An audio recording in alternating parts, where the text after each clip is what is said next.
Olá, amigos, bem-vindo ao nosso programa Anjo Amigo e a Palavra nesta quarta-feira, 8 de abril. Que alegria tê-lo em minha companhia nesse momento tão especial que o Senhor preparou para nós, para cada um de nós, para ouvirmos a palavra de Deus, entender a palavra de Deus e fazer com que ela tenha um valor maior na nossa vida a cada dia.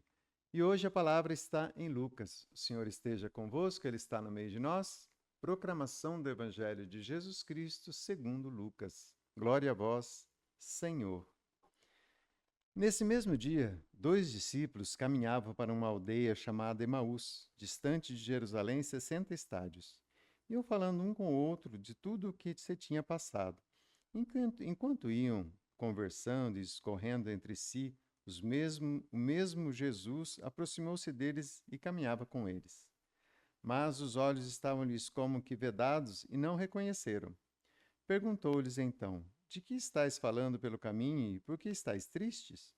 Um deles, chamado Cleófas, respondeu-lhe: E tu, acaso, o único forasteiro em Jerusalém que não sabe o que nela aconteceu esses dias?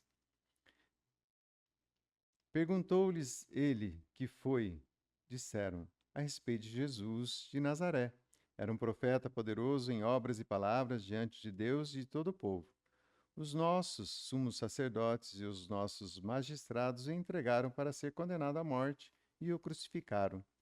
Nós esperávamos que fosse ele quem haveria de restaurar Israel, e agora, além de tudo isso, é hoje o terceiro dia que essas coisas sucederam. É verdade que algumas mulheres dentre nós nos alarmaram. Elas foram ao sepulcro antes do nascer do sol, e não tendo achado seu corpo, voltaram dizendo que tiveram uma visão de anjos, os quais asseguraram que está vivo. Alguns dos nossos foram ao sepulcro e acharam-no assim como as mulheres tinham dito, mas eles mesmos não viram. Jesus lhes disse: Ó gente sem inteligência, como sois tardo de coração para crerdes em tudo o que anunciaram os profetas? Porventura não era necessário que Cristo sofresse essas coisas e assim entrasse na sua glória? E começando por Moisés, percorrendo todos os profetas, explicava-lhes o que dele se achava dito em todas as Escrituras. Aproximaram-se da aldeia para onde iam, e ele fez como se quisesse passar adiante, mas eles forçaram-no a parar.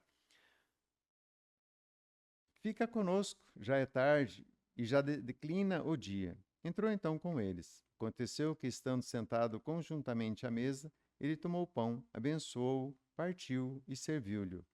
Então se lhe abriram os olhos e reconheceram, mas ele desapareceu.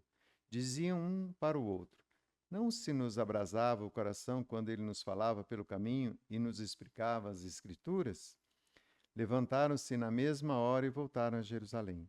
Aí acharam reunidos os 11 e os que com eles estavam. Todos diziam: O Senhor ressuscitou verdadeiramente e apareceu a Simão. Eles, por sua parte, contaram o que lhes havia acontecido no caminho e como o tinham reconhecido ao partir o pão. Palavra da salvação. Glória a vós, Senhor. Este Evangelho de Emaús, os discípulos que voltam para casa desanimados, não acreditando que Jesus ressuscitou. Eles estiveram tanto com Jesus, mas parece que não prestaram atenção no que ia acontecer. Mas isso não ficou gravado no coração daqueles discípulos. E então eles estavam ali caminhando, voltando para a sua vidinha normal, para o seu dia a dia, voltando como se nada tivesse acontecido. Ah, então acabou, Jesus morreu, agora vamos voltar para a nossa vida normal. E Jesus os alcança e começa a lhes explicar as Escrituras. E vai mostrando, parte a parte, desde Abraão até os dias de Jesus, mostrando como já tinha sido anunciado que Jesus viria, que Jesus morreria, que ele seria o bom pastor, tudo que ele viveu e viveria. Mas, então, eles vão e chamam Jesus para estar com eles, porque já era tarde. Jesus aceita, entra na sua casa e eles reconhecem Jesus quando ele parte o pão. É na Eucaristia que nós vamos reconhecer Jesus. é quando nós vemos o próprio Senhor na Santa Missa, ali se dando para cada um de nós. E neste momento eles reconhecem Jesus no partir o pão. Que bom se nós reconhecermos Jesus a cada missa, no partir o pão. Que bom se nós entendermos o que é uma Santa Missa, o que é o Jesus que parte o pão para nós. O próprio Jesus é o pão eucarístico. É ele que se dá a cada um de nós. Ali os discípulos começaram a entender, realmente Jesus está vivo. E ele é vivo. E por isso ele está no meio de nós. Que Deus te abençoe, em nome do Pai, do Filho e do Espírito Santo. Amém.